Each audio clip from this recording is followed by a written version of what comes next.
Ministro do STF afirma que os membros do Supremo admiram o regime chinês da ditadura. Vamos acompanhar o que ele disse. Eu acho que é um consenso entre nós de que é preciso uma entidade. Isso é fundamental. Um pouco na linha, nós todos hoje somos admiradores do regime chinês, né, do Xi Jinping, né, que diz assim, o importante é que a cor do gato não importa, o importante é que ele caça o rato, né? E essa coisa do público e do... Essa frase do Deng Xiaoping. Deng Xiaoping, né? Então, e é muito difícil hoje saber bem a natureza de várias entidades. Eu acho que é um consenso entre nós. Isso é assustador. É tão assustador, tão impressionante, que ele pega e fala, todos somos admiradores, e aí ele fala que é o Xi Jinping, numa frase famosa na história, porque é o seguinte, porque eu sempre citei aqui que em 78 houve o Congresso do Partido Comunista na China, e que Deng Xiaoping lá atrás votou o chamado socialismo de mercado e fez um plano aprovado... Essa China que a gente viu hoje. Fez um plano aprovando em 78 para a China desenvolver o projeto para em 2062 dominar o planeta. E eu comentei, quando você era meu aluno eu já comentava, eles têm um defeito, eles antecipam tudo muito. E aí, depois de um tempo, viraram para o Deng Xiaoping e falaram assim, numa entrevista que permitiu, falaram, o senhor fez mudanças e, na verdade, o senhor trouxe o capitalismo para a China. Vocês estão desistindo do comunismo? Ele falou, não interessa a cor do gato, interessa que ele casse o rato. Então, tipo assim, se a gente tiver que se vestir de capitalista para criar um vírus e dominar o capitalismo, nós vamos fazer o comunismo dominá-los assim. Para ter uma ideia... E o Barroso corrigiu. É o Deng para mostrar o alinhamento ideológico ditatorial desses caras. Isso é golpe de Estado. Isso é desinformação. Isso é destruição dos princípios da República Brasileira. É inaceitável. Para ter uma ideia do que esse tal de planejamento dos chineses, né, como o Cláudio disse, de 1978 para 2062 e tal, eu acompanhei certa vez uma matéria que os chineses estavam comprando 100, acho que era isso, 100 pianos, 1000 pianos, não me lembro agora, uma quantidade extraordinária de pianos, da marca mais cara do planeta, aquela coisa toda tal. E aí, questionado sobre a compra, o responsável pela aquisição dos pianos, disse o seguinte, porque nós queremos ser em 100 anos os maiores no piano clássico. Pô, pera um pouquinho. Alguém pensa assim? O cara comprou o piano hoje para em 100 anos, ele não vai ver. Gerações tocando naquele piano. Gerações crescendo dentro da técnica, dentro do que a China sabe fazer bem, que é do ponto de vista da disciplina, da exigência, de trabalhar 18 horas por dia, né? E entregar o melhor pianista daí a 100 anos. A gente precisa entender que no Brasil, o que acontece? E acho que é importante a gente estabelecer essa comparação para entender o que a gente está vivendo aqui e o que eles estão vivendo lá. Primeiro que o chinês não conhece liberdade. O chinês não sabe o que é liberdade. O que nós estamos aqui lutando e vamos perder, o chinês nunca teve. Então não é assim, olha, o chinês, ele perdeu... Não, ele nunca teve liberdade, ele não sabe o que é liberdade. Ele não experimentou. Não que a gente tenha vivido em algum momento livre no Brasil. A gente sempre foi um livre controlado, porque a gente era controlado pela Globo, controlado pelo Estado, a gente sempre foi controlado. É que agora que nós estamos precisando de liberdade, a gente descobriu que a gente não tem. E o pouco que sobrou... desavisadamente, em função do Marco Civil que, queria que a gente preservasse a liberdade de expressão, os caras agora estão aniquilando, certo? Certo.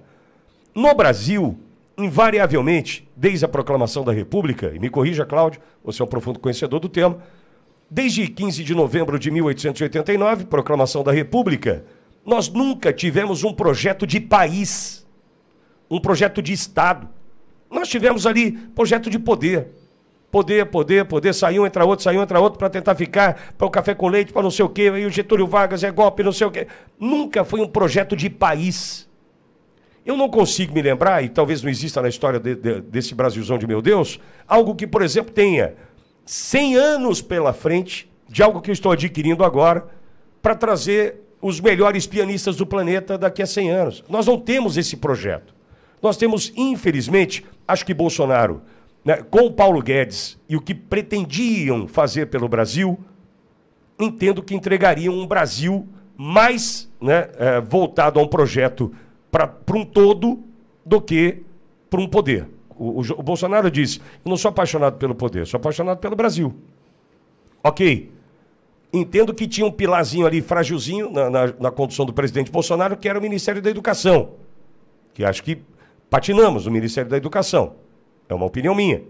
Primeiro teve lá o colombiano, depois o Weintraub, enfim, e a gente nunca conseguiu fazer com que o Ministério da Educação funcionasse de verdade. Um projeto, né? Um projeto de país para o Ministério da Educação eu não vi. Eu acho uma falha. Mas é uma opinião minha. Como a gente nunca teve um projeto de país, de olhar para frente, a gente sempre ficou na mão de algo muito frágil.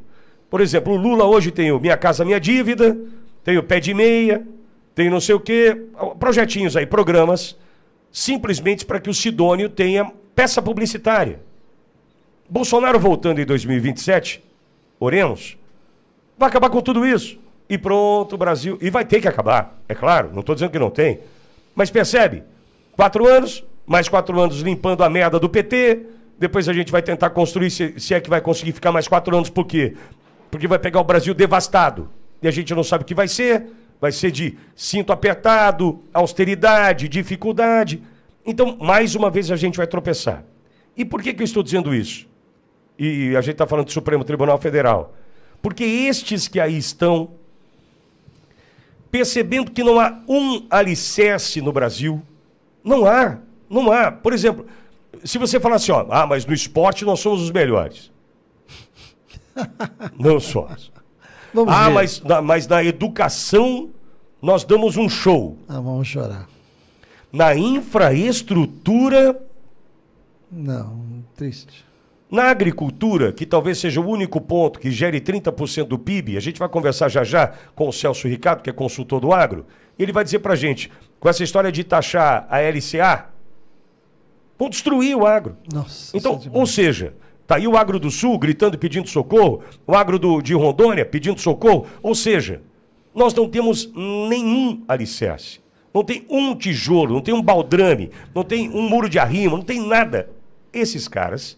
Supremo Tribunal Federal, se sentem à vontade para chegar e dar uma cotovelada no passado, que é um andaime, se é que a gente conseguiu subir em alguma coisa, dá uma cotovelada no passado e fala assim, agora aqui é a China. Por isso que depois de muitos anos atuando em Brasília, eu criei aquela frase que eu sempre falo para você. Sim. O Brasil é um país meticulosamente planejado para dar errado. Sim. Dominado por essa cleptocracia, esse bando de corrupto. Leandro, é inacreditável, mas ele diz que todos estão alinhados com o comunismo, a ditadura chinesa. Exato. E eu não vi ninguém rebatendo isso, eu confesso que eu não vi. Alguém da imprensa rebateu? Não? Não. Fala, Leandro. Não vi. Só repercutiu, né? Vi aqui algumas repercussões da fala, mas sem grandes críticas, né? E o que eu chamo a atenção do nosso povo brasileiro, da nossa audiência, que a gente não pode perder de vista, é o contexto. Em que contexto que o Gilmar Mendes trouxe essa fala, essa afirmação?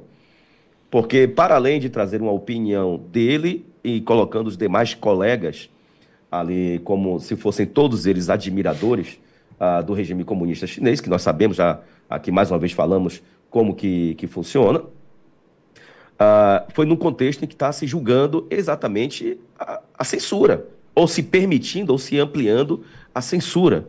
Então, nós precisamos trazer esse contexto do julgamento, onde a Suprema Corte está impondo ao Brasil, ao brasileiro, a censura, a perseguição. É o sistema para nos calar, sob os moldes, copiando o regime comunista chinês, que ele próprio já admitiu. E, para além do julgamento que eles estavam ali enfrentando, vamos pegar o contexto geral do Brasil hoje. O contexto geral do Brasil hoje, em que estamos vendo a direita ser perseguida, que estamos vendo o Jair Messias Bolsonaro ser perseguido, injustamente, ameaçando o Bolsonaro e o seu entorno de ir para a cadeia. injustamente por uma tentativa de golpe que nunca existiu. Nós não podemos perder de vista a contextualização desses fatos e desta fala, que inclusive vimos recentemente o próprio presidente da República, que está aí, esse sujeito, sugerindo trazer um representante do regime chinês para ensinar a impor aqui o controle das mídias sociais. A Janja, que fez a mesma coisa por lá, e por aí vai. Então, isto não é normal, não é coincidência e não é do acaso. Não é do acaso. Então, estamos vivendo uma situação gravíssima hoje no Brasil, é um desrespeito. Volto a dizer, esta fala, me permita, e eu vou assumir aqui, Pitoli, esta minha fala, tá? Se é que ainda, de acordo com esse julgamento, se pode assumir assim. Esta fala é uma fala criminosa, porque nós temos em nosso país os pilares da nossa liberdade, os pilares da nossa democracia, os pilares que faz com que nós, enquanto sociedade, venhamos a existir até aqui. E o sujeito elogia um sistema que é completamente ao avesso, ao contrário do que nós acreditamos e do que fez o nosso povo chegar até aqui. Então, assim, é inadmissível, mas, vindo da Suprema Corte atual, como está aí, política que não tem nada a ver com a proteção das liberdades, da Constituição, dos fundamentos constitucionais, etc., né, nós podemos esperar qualquer coisa. Então, é revoltante. Eu não vi o André Mendonça reagindo. Pensa diferente, tá? Tanto é que o voto dele foi uma aula sobre isso.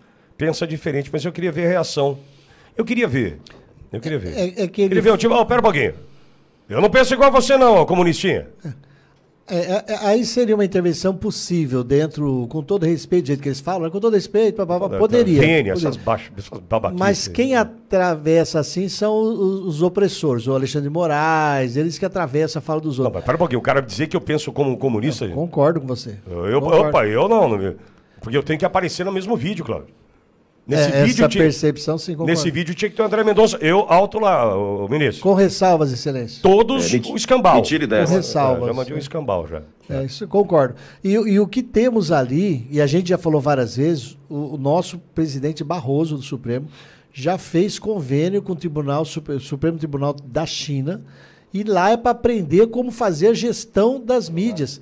Brasileiros, percebam como o nosso governo juristocrático, como ele está fazendo alianças com governos estrangeiros para abalar o Estado Democrático de Direito. Isso está previsto no artigo 359 do Código Penal, que é o capítulo que fala sobre proteção do Estado Democrático de Direito.